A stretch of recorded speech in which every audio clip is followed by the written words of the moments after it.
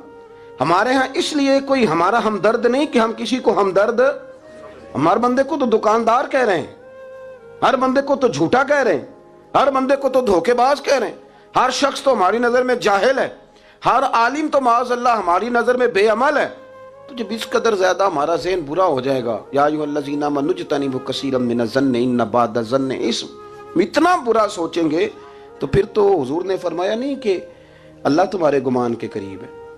اس طرح کا گمان کرتے ہو رب بھی ویسا ہی بن جاتا ہے.